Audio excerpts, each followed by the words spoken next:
আমি 1400 বছর আগের সেই ওমরের সোনালী যুগ একটু হলেও ফিরে তোলার চেষ্টা করব। আমি দেশের মানুষকে দেখিয়ে দিব হযরত ওমরের রাজনীতি কেমন ছিল। হযরত ওমর দিনের বেলা শাসক ছিল, রাতের বেলা জনগণের খাদেম ছিল। মুখ ঢেকে ওমর রাতের বেলা মানুষের জন্য খাবার নিয়েছে, মানুষের সমস্যা সমাধান করেছে। 1400 বছরের আগের সেই সোনালী যুগ আমরা কি পেতে চাই না? রাস্তা করব, ঘাট করব, এই করব, সেই করব, এই মিথ্যা প্রতিশ্রুতি আমি দিতে চাই না। রাস্তা করব মানে আবার কি? সরকার টাকা দিবে, রাস্তা আমার করতেই হবে। আমি কি আমার বাপের টাকা দিয়ে রাস্তা করব নাকি? আমি কি আমার দাদার টাকা দিয়ে স্কুল করব? তাহলে রাস্তা করে দিব, ঘাট করে দিব মানে কি? এগুলো সরকার বরাদ্দ দিবে, আমাদের সেইগুলো করতে হবে, এটা হচ্ছে কথা। কিন্তু আমি একটি কথা বলেছি, আমি হযরতে ওমরের সেই সোনালী যুগটা একটু আপনাদেরকে দেখাতে চাই। এটা আমার জীবনের একটা শেষ তামান্না। বিশ্বাস করেন ভাই, বিগত দিনে রাজনীতি আসি নাই, কিন্তু এই দেশের যত রাজনীতিবিদদের সাথে কথা বলেছিলাম সবাইকে বলেছিলাম, ভাই আপনাদের তো ক্ষমতা আছে, রাজনীতির ময়দানে এক একজন এমপি মন্ত্রী হয়ে বসে আছেন, পারলে একটি কাজ করেন, 4 খণ্ডে হযরতে ওমর বিন খাত্তাবের ইতিহাসের বইগুলো কিনে পারলে একটু পড়েন, ওমরের ইতিহাসগুলো পড়ে একটু রাষ্ট্রটা কিছুটা চালানোর চেষ্টা করেন। কিন্তু আজ পর্যন্ত দেখি নাই। সেদিন আসমানের দিকে তাকিয়ে বলেছিলাম, ও আল্লাহ, যদি তুমি কোনোদিন আমাকে দেশ ও রাষ্ট্রের জন্য কাজ করার সুযোগ দাও, আমি 1400 বছর আগের সেই ওমরের সোনালী যুগ একটু হলেও ফিরে তোলার চেষ্টা করব। আমি দেশের মানুষকে দেখিয়ে দিব হযরত ওমরের রাজনীতি কেমন ছিল।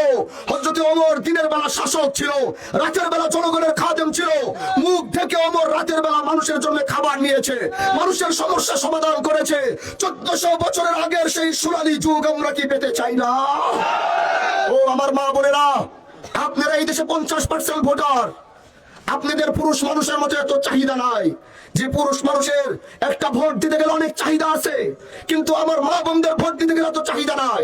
তারা শুধু এতটুকু চায় যে আমার ছেলেটা নিরাপদ থাকুক, আমার ছেলেটা মাদক মুক্ত থাকুক। এটাই মা বোনদের চাওয়া। মা বোনদের একটু নিরাপত্তা চায়, তারা তাদের অধিকার নিয়ে কথা বলতে চায়, তারা তাদের সন্তানটাকে সঠিক রাস্তায় দেখতে চায়।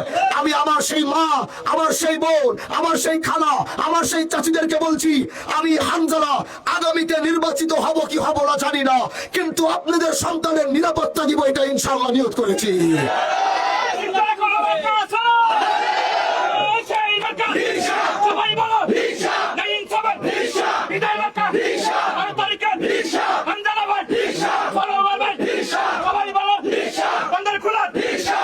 ভাই ও মা বোনেরা, আপনারা, আপনাদেরকে বলছি, প্রিয় মা আমার, প্রিয় বোন আমার, প্রিয় চাচি আমার, আমি আপনাদেরকে বলছি, হাজী শরিয়াতুল্লাহর বংশের সন্তানের কাছে এই দেশ যতটা নিরাপদ, অন্য কারো কাছে এই দেশ এত নিরাপদ না।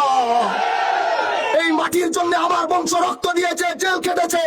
এই মাটির সাথে 250 বছরের সম্পর্ক নিয়ে আমরা দাঁড়িয়ে কথা বলছি। এই জন্য হামজালা না চেয়ে নিরাপত্তা দিতে পারবে, অন্য কেউ সেই নিরাপত্তা দিতে পারবে না। ও কলিজার টুকরা যুবক ভাইরা, তোমরা আজ ইনসাফের পিপাসায় পিপাসক্ত। আমি তোমাদেরকে সেই ইনসাফের পানি পান করাতে চাই। ও যুবক ভাইরা আমার, আমি তোমাদের ভাই। আমি সবচেয়ে অল্প সময় পেয়েছি নির্বাচনের এই মাঠে। আজ থেকে এক একটা যুবক